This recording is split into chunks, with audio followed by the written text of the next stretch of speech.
This video is given by Teach Your Brain. Be a teacher of yourself. Hello friends, welcome to our channel again.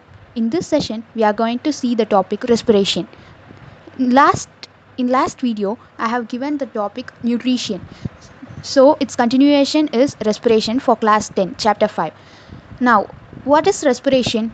We know that respiration is very necessary for living beings, right? To live. We take in oxygen and give out carbon dioxide, but this is a chemical process. There is another process, that is breathing, which is a physical process, but this includes chemical process because here there is a gaseous exchange, also the breakdown of simpler food. Okay, so this is an energy releasing process, right? So it is a process in living organisms for the production of energy. We take oxygen and release carbon dioxide so that we could break down complex substances into simpler substances, right?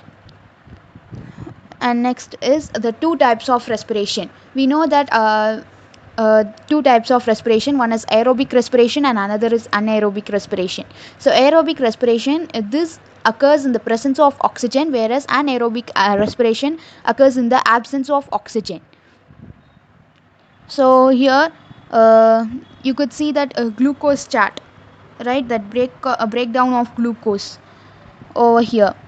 So here you can see that glucose, it is a 6 carbon molecule, which in cytoplasm it is converted into, that is breakdown into pyruvate. Okay, pyruvate, which is a 3 carbon molecule and energy. So this pyruvate is divided into 3. One is in the absence of oxygen, which occurs in the yeast. So in yeast, ethanol, pyruvate is breaking down into ethanol, which is a 2 carbon molecule, then carbon dioxide, and then energy. Here um, absence of oxygen, the energy given out is less. The process is fermentation process. Okay, so pyruvate, 3 carbon molecule, it is divided into 3 types, from in which absence of oxygen, so it occurs in yeast. The process is known as fermentation. Okay, and the byproducts are ethanol, which is a 2 carbon molecule, then carbon dioxide, and then energy. So next is lack of oxygen. Lack of oxygen, it occurs in our muscle cells. Okay, in our muscle cells, and the byproducts are lactic acid, which is a 3 carbon molecule, and energy. Okay, and then in the presence of oxygen, that is in mitochondria, its byproducts are carbon dioxide. Okay, carbon dioxide plus water plus energy. Here it releases more energy. Okay, so simply just a summary of this is it starts from glucose, which is a 6 carbon molecule. It then in the cytoplasm it is divided into pyruvate. Okay, it is given out as pyruvate, which is a 3 carbon molecule. Okay, that is, it is broken down, and pyruvate also energy. So from pyruvate it is broken down into 3 process. That is, first process is fermentation, that is the absence of oxygen, it occurs in yeast. So the byproducts are ethanol plus carbon dioxide plus energy. So here ethanol is a 2 carbon molecule and the energy released here is very less.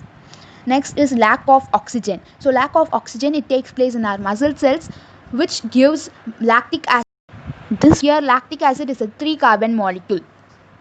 Okay, and presence of oxygen in mitochondria, it is about carbon dioxide plus water plus energy. So here energy, it is energy given out is more. Okay, so the breakdown of glucose in cytoplasm to pyruvate, right? This process, the breakdown of glucose to pyruvate, this is known as glycolysis. Okay, glycolysis. So this is an important 3-mark question. Okay, this is an important 3-mark question, whereas if it is asked in 5-mark question, we have to explain and write this. So next one, the difference between aerobic respiration and anaerobic respiration. So aerobic respiration, it takes place in the presence of oxygen. Okay, but in here in anaerobic respiration, it takes place in the absence of oxygen. Okay, and it occurs in mitochondria, whereas here it occurs in cytoplasm. So here this is aerobic respiration, whereas this is anaerobic respiration. Okay, and then the end products here are CO2 and H2O. Okay, carbon dioxide and water. Here you can see carbon dioxide and water. Then here they have given alcohol and lactic acid. So here lactic acid, and in the above one, here it is, here ethanol. Okay, so next is here more amount of energy is released. Here more amount of energy, as I say, this energy is more. Okay, and here less amount of energy is released. So here it is less. Just a minute.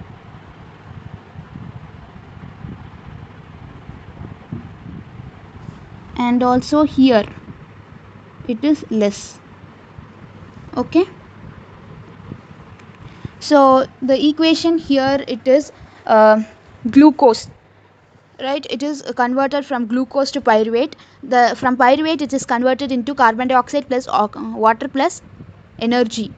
That is, here you can see carbon dioxide plus water plus energy. Here presence of oxygen in mitochondria. This is in mitochondria, you know that ATP process, that is the energy currency for most cellular processes, and it is the energy releasing process over there, right? Then in this anaerobic respiration, here the equation is in yeast as well as in muscle cell. In yeast as well as in muscle cell. Here it is in mitochondria. Here it is in mitochondria. Okay. So next we are going to see is human respiratory system. So human respiratory system, we know that we have been studying it from childhood, but this is somewhat quite complicated. Here it is starting from nostril. Okay, right here it is starting from nostril, and from here it goes to nasal passage.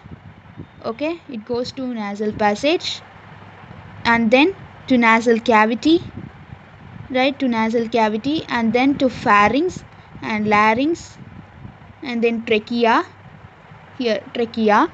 After this, these lungs. Okay, these lungs where bronchioles are present, that is this bronchioles, right? These bronchioles are present, and these are known as alveolar sac. So these are the alveolar sac, and these are the bronchioles. Okay, and so now when we explain this, so air is taken into the body through the nostrils, right? The air passing through the nostrils, it is filtered by fine hairs. So in mucus there are some fine hairs. Over here there are some fine hairs which filter the air. Okay, and then from here it passes through the throat. Okay, passes through the throat and then into the lungs. Okay, here these are known as rings of cartilage. Rings of cartilage. These are known as rings of cartilage, right? And they are present in the throat. So their function is that air should not collapse over there. They prevent the collapsing of air. Okay, therefore rings of cartilage are present there. and then within the lungs the passage divides into smaller and smaller tubes, right, and they finally terminate in the small balloon like structures, right here. These balloon like structures, these are known as alveoli. So singular, when we say it in singular, alveolus. Okay, and then the alveoli surface, it provides alveoli, it provides the surface where the gaseous exchange can take place. Okay, these alveolar provide surface where gaseous exchange can take place.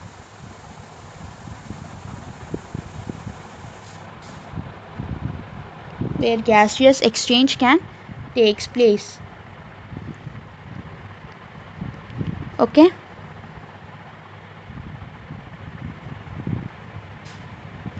and then alveoli, and then the walls of alveoli, they contain extensive network of blood vessels, so that gaseous exchange will be more easier. Okay, and then when we breathe in, we lift our ribs, right, and the diaphragm is flattened. Here this is the diaphragm which is flattened when we inspire, right, and when we breathe in, right, and the chest cavity becomes larger. You can try it out of yourself, right. When we breathe, the diaphragm will be flattened, and we lift our ribs and our chest cavity becomes larger. So because of this, air is sucked into the lungs. Okay, so air is filled into the lungs and alveoli. So the blood brings carbon dioxide. So we know that we will learn that in the next topic, transportation, that heart impure blood is given is moved to heart, from heart it is moved to lungs, so that it gets oxygenated and comes back to the heart and flows to the rest of the body, like that. That takes place in lungs. So here alveoli is the main site of that. Okay, and so when we breathe in and breathe out, we there is the lungs always contain a residual volume of air, so that there is sufficient time for oxygen to be absorbed and for the carbon dioxide to be released. Okay, and our respiratory pigment is hemoglobin. Okay, the respiratory pigment is hemoglobin, which has a very high affinity for oxygen. So this pigment is present in the red blood corpuscles. So carbon dioxide is more soluble. Okay, uh, and then important thing is that an olfactory epithelium, that is a tissue, epithelium tissue, that is olfactory epithelium tissue, it lines up the nasal cavity. That's this affinity for oxygen. So this pigment is present in the red blood corpuscles. So carbon dioxide is more soluble. Okay, uh, and then important thing is that an olfactory epithelium, that is a tissue, epithelium tissue, that is olfactory epithelium tissue, it lines up the nasal cavity. That's why we can smell things. Okay, here over in this nasal cavity, olfactory epithelium is present. Okay, and the lungs, they are covered by double membrane. So the double membrane is known as pleura. Double membrane in the sense double layer, they are known as pleura. Okay, this over here and over here, it is covered by pleura, and there is a fluid in between them, that is known as pleural fluid. Okay, so explain human respiratory system is an important 5-mark question. Okay, so next one is we are going to see the how terrestrial organisms, how other organisms respire. Okay, so first of all, terrestrial organism, when they use atmospheric oxygen for respiration, and the organ they use is lungs. Okay, and in aquatic organisms they use gills. So there are certain animals, for example I'm saying plasma, their respiratory organ is plasma membrane. Okay, amoeba, their respiratory organ is plasma membrane. Fish, gills. In frog there are three types, and that larva uses gill for respiration.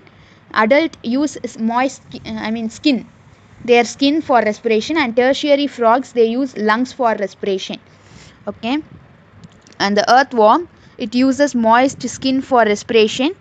And the insects, such as insects, they use a trachea or air tube or rattle.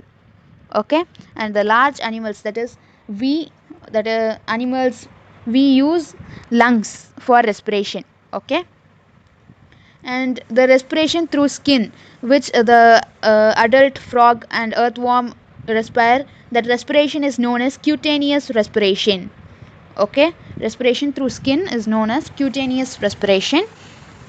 And then there will be certain sometimes there will be pain while running, pain in the muscles while running. It is because the anaerobic respiration that takes place in our muscles. Okay, so